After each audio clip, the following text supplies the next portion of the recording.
Hi, thanks for stopping in, checking out my video. My name is John Morrow with Century 21 Realty. I'm a residential and commercial multifamily specialist. That means I sell 2 to 4 units, which is the residential market, and 5+ units, which are the apartments, and that's the commercial side. What I'm here to talk about is expired multifamily properties because this video is geared to you, the owner of a multifamily property that in the past failed to sell. This is the market. This is my farm that I go after every Friday. I look to see what property expired, and I start reaching out to the owners after I get them in my database. At this point in time, you may have gotten a few phone calls from me, postcards, emails, maybe one at this time if you're newly expired, or multiple. I'm just adding to this now with a newsletter that's going to be going out, a hard copy newsletter to the post office, but also this video. So why am I producing this video? Well, because I talk to folks like you that had an expired property. I always ask them, what do you think caused your property not to sell? The answer is almost always, I don't know, or the realtor didn't do their job. Be as it may, that may very well be the case. Let me explain to you what I see as a professional real estate that farms these expired properties. When I look up these properties to find out why they expired, the majority are lacking basic financial information. That's the income and expenses. Existing income, projected income if you got a vacancy. Sometimes they're just non-existent. Same thing with the financials, right? No current expenses, no estimated future expenses. Like if you sold your property and somebody else bought it, the tax bill will be completely different than the tax bill you're paying. What I'm seeing is those are usually not even in the MLS, which means that information is not shared on any of the commercial websites, and nobody knows what's going on with this rental property. It's an investment, right? And yet realtors don't put down the investment information. How do you know if it's a good deal or not if the information isn't provided for you? I look at this all the time, and it just boggles my mind why realtors do this and why sellers let their realtors do this. As a seller, you should expect at least the very basic information to be provided. And I will show you what information that needs to be, because that's the information I provide. Not only just the very basic, but I go way past that with other financial data and pro formas and what if scenarios. And let's look at the financial of this property 5 years down the road. That's what I do. So I'm not going to belabor this anymore because I need to show you what I'm talking about. So let's go into the expired listings so I can show you. I've got two, one that failed to sell and one that sold. So let's go take a look. All right. Here's listing. This is an expired listing. This is, as you can see, it's a residential income fourplex. The list price was $1,245,000. Now you would think for $1,245,000 sell that the realtor would have done their most best to get accurate and full information on the MLS. But look at what we got here. This is the complete MLS as it appears to buyers on the MLS system, if they're privy to that from the realtors. But this is also the information that goes out to Zillow. In this case, because it's a fourplex, it's a residential multifamily. This will go out to Zillow, Redfin, Trulia, Realtor.com, all those sites. As you can see, here's the property information. There's nothing here in how many units. Well, we know it's a fourplex, okay, but what are the square feet of the units? You know, what's the monthly rent? Who's the occupant? How many bedrooms? How many baths in these units? You know, what else do they have? There's absolutely nothing here, right? Come down here, remarks. Well, they got some remarks, and that's good. Property features. I just want to show you the overlay of the MLS listing. Here's the property features. Other. Call agent. Other.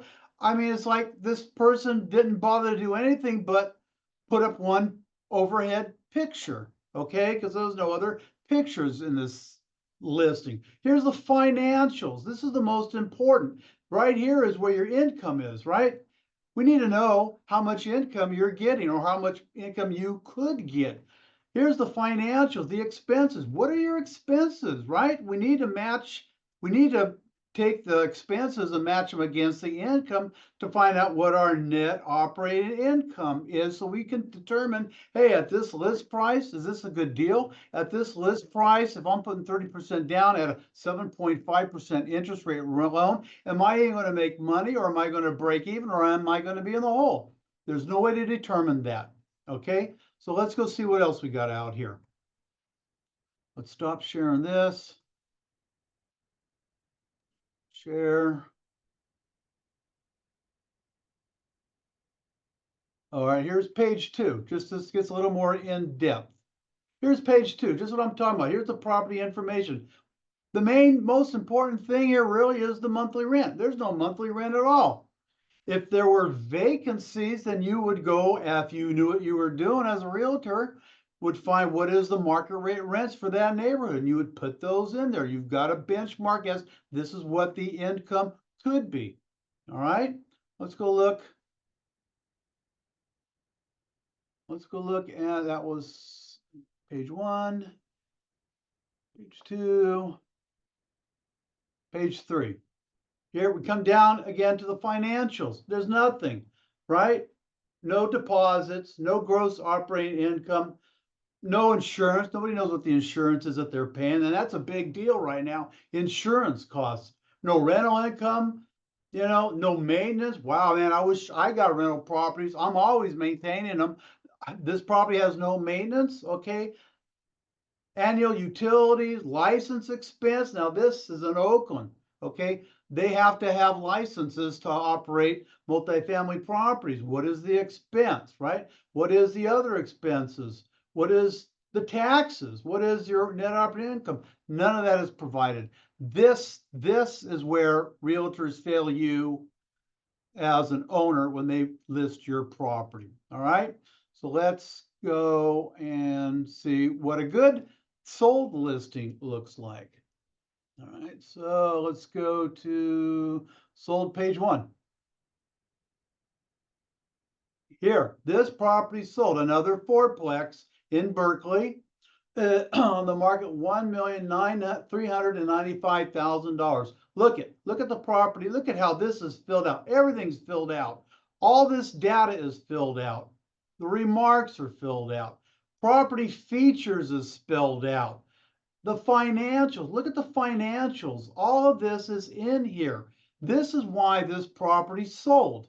This is specifically why this property sold, because this realtor took the time to be a professional and to be thorough and to work and to do their fiduciary duty to you as the property owner. Okay, let's see. Let's dig into this a little bit more.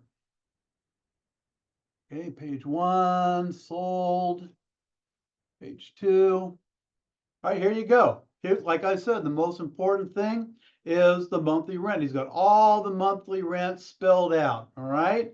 This is what you want to see in your listing because this is the information that's being transferred to all the commercial websites. This is the information that's being transferred to all the real estate agents that are looking for these kind of properties for their buyers. If this information isn't in there, what are we buying, right? Because when folks buy these properties, they're buying 2 things. The income stream, that's the most important thing. What is the income stream? And the second is the condition of the building. If the income stream isn't there, nobody cares about the condition of the building because they're going to just move on and look for a property that's got the adequate information that they can determine, is this a good deal to look further into? Let's dig in a little bit more. All right, that was page 2, sold, sold, sold. Page 3. Okay, down here, the financials, all the financials are in. Deposit, $7,327 worth of deposits. Annual insurance, $2,873. Now you got to be careful. A lot of agents use the existing property insurance. Well, we're under Prop 13. So our insurance is artificially low until the property sells. When the property sells, the insurance is now based on the insurance, the annual, I'm sorry, I'm talking about taxes. When the taxes, sometimes they use existing taxes, which this may be 2,873. That sounds like the existing tax on this building, because I know that's not tax for a building that's sold for 1,520,000. All right. So that's one mistake folks do. This person did a very good job, but I can guarantee you that they use the existing tax when you're supposed to use the tax that's going to be based on at least the list price. Okay, but they did a very good job on this. This was very good. This is enough information to find out, is this a good deal or is this not a good deal? So that's an excellent MLS. All this information, I guarantee you, went out to all the sites. This is why this property sold. So failure is hiring an agent that doesn't do anything on the MLS listing. Okay, that's just failure from the start. And what you should do as an owner, if you list again, you want that listing agent, that realtor who you are having to do the list, which hopefully will be me, to tell them to share it with you. I share my listings with everybody. I want their input. This is what I'm putting out there. Is this information correct? What do you think about the remarks? Should I add anything to the remarks? Okay. And then I put this in my disclosures.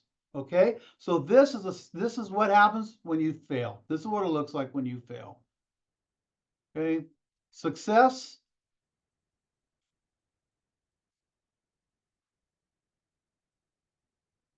Here's success. It's got everything. It's got a picture here. I can guarantee you there's multiple pictures here.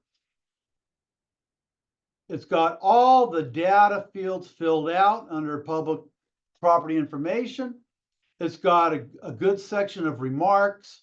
It's got all the features listed, okay? And it's got all the financials, albeit probably, oh, there's the annual tax right there. Yeah, I don't know. That may be accurate. That may be based on the existing tax. That can be fixed. So this is why properties sell, because the realtors spend the time to get the basic framework of the marketing piece. This is your basic framework of your marketing piece correct, so that when it goes out on all the other community websites, everybody has access to what's really going on with that property. All right. So don't want to belabor this anymore. If you're interested to know what your last listing looked like, reach out to me. I'll be happy to share it with you. I'd be happy to point out things that were not good. Okay. Because I see a lot of them, things that were probably good, right?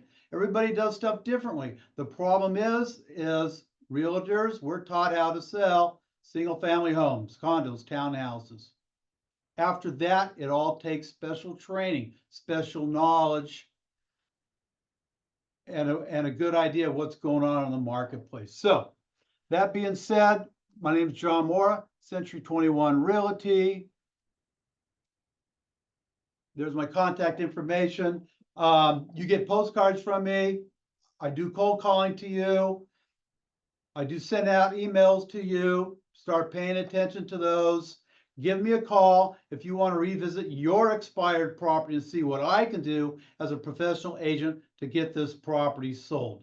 John Mora, Century 21 Real Estate Alliance. I'm registered for both residential and commercial brokerage. I specialize in the multifamily market. I'm a very aggressive agent, and I work my best for my clients to get them top dollar. And I do that by starting off with proper, thorough, professional marketing. If that's what you want, I'm the man to call. Thank you. Feel free to call, text, email me. Take care.